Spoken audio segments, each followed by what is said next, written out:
KJTV를 사랑해주시는 시청자 여러분 안녕하십니까. 오늘은 이래가지고 어찌 헌재를 믿겠나 라는 주제로 말씀을 드리겠습니다. 현직 검사장인 이영림 춘천지검장이 검찰 내부망에 올린 일제치하 일본인 재판보다 못한 헌재를 보며 란 제목의 글이 파장을 낳고 있습니다. 작금이 헌법재판소의 윤석열 대통령 탄핵 재판이 속도만 치중하고 내란 혐의에 대한 부실 검증과 졸속 재판의 편향성 논란까지 가져오고 있는 데 대한 매우 적절한 비유이기 때문입니다. 윤석열 대통령이 변론 과정에서 보면 헌재는 재판 속도에만 치중해 기존 진술이 엇갈리는데도 증인 신청은 줄줄이 기각한다든가 단 3분의 발언권을 주지 않아 피소 추인이 방어권을 묵살하는 일까지 벌어지는 일도 있었습니다. 그래서 일제 때 재판보다 못하다는 현직 검사장이 비판을 받았던 것입니다. 그러다 보니 계엄 선포가 내란죄에 해당하는지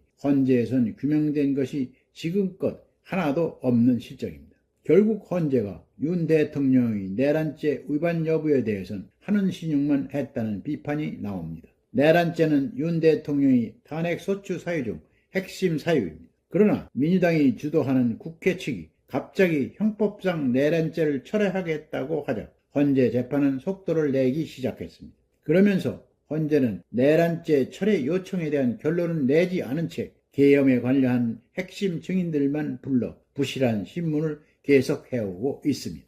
윤 대통령이 내란 의혹에 대한 탄핵 심판의 검증이 부실하다는 건 같은 혐의로 기소한 형사재판과 비교하면 극명하게 드러납니다. 헌재는 처음부터 윤 대통령과 국회 측이 신청한 15명만 증인으로 채택해 신문에 왔습니다. 반면에 검찰은 부동의를 전제로 현재까지 파악된 증인만 520명에 달한다고 합니다. 가능한 많은 증인을 불러 엄밀하게 혐의를 입증하겠다는 것입니다. 이뿐이 아닙니다. 일반 재판에도 없는 초시계까지 동원해 핵심 증인 서너 명을 한꺼번에 불러 몰아서 신문하면서 신문 시간을 한 명당 90분으로 제한했습니다.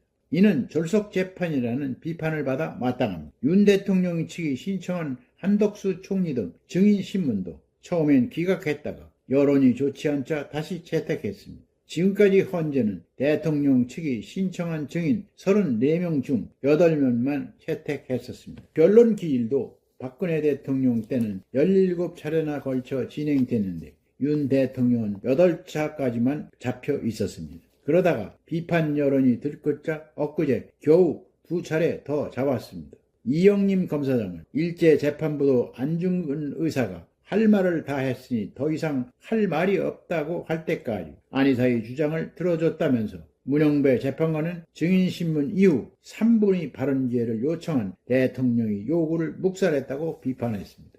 헌재 신문에 대한 논란은 더 있습니다. 헌재가 윤 대통령 탄핵 심판에서 당사자가 부인한 검찰 조서를 증거로 쓸 수 있다고 밝힌 점입니다. 윤 대통령의 불리한 검찰 진술을 증거로 쓰겠다는 것입니다. 형사소송법에 따라 피고인이 검찰에서의 진술을 법정에서 부인하면 증거로 쓸 수 없도록 되어 있습니다. 그런데 탄핵심판은 형사소송법을 준용하게 돼 있는데도 헌재는 헌법재판과 형사재판은 다르다는 주장을 폈습니다. 말도 안 되는 억지입니다. 증거의 신빙성은 재판부가 판단해도 증거 능력 여부는 법률 기준을 따라야 하는데도 말입니다. 헌재는 또 다른 시급한 심판들은 제쳐두고 마은혁 재판관 후보자 임명 보류에 대한 권한쟁의 심판을 먼저 진행해 편향성 논란을 불러오기도 했습니다. 이 사건은 지난 10일 변론 2번 만에 종결하고 선고만 앞두고 있습니다. 참으로 어이없는 일이 아닐 수 없습니다. 이보다 더 시급한 사건은 국회가 한덕수 국무총리를 탄핵할 때 의결 정족수를 200명이어야 되는 대통령이 아닌 국무위원 기준 150명으로 정한 것에 대한 권한쟁의 심판입니다. 하지만 헌재는 이 사건을 배당만 하고 있습니다. 국회가 적용한 의결 정족수 150명이 위법하다고 결론 나면 한 총리의 탄핵 무효는 물론 최상목 대통령 권한대행이 마 후보자를 임명하지 않아 진행 중인 권한쟁의 심판도 필요 없는 재판이 되는 것입니다.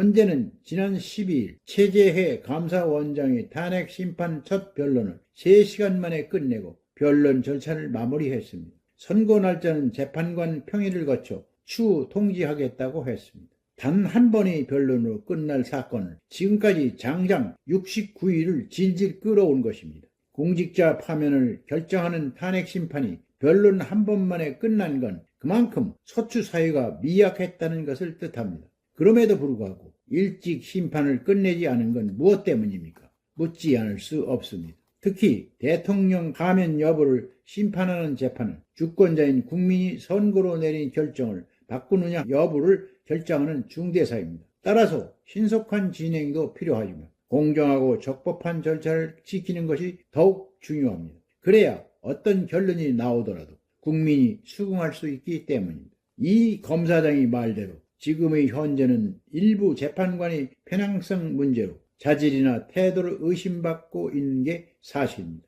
그런데 절차적, 증거법적 문제를 헌재만의 방식과 해석으로 진행한다면 헌재 또한 불법 행위로 국민의 판단 대상이 될 수도 있을 것입니다. 헌재는 이런 걱정을 하는 국민이 점점 많아지고 있다는 것을 명심해야 할 것입니다.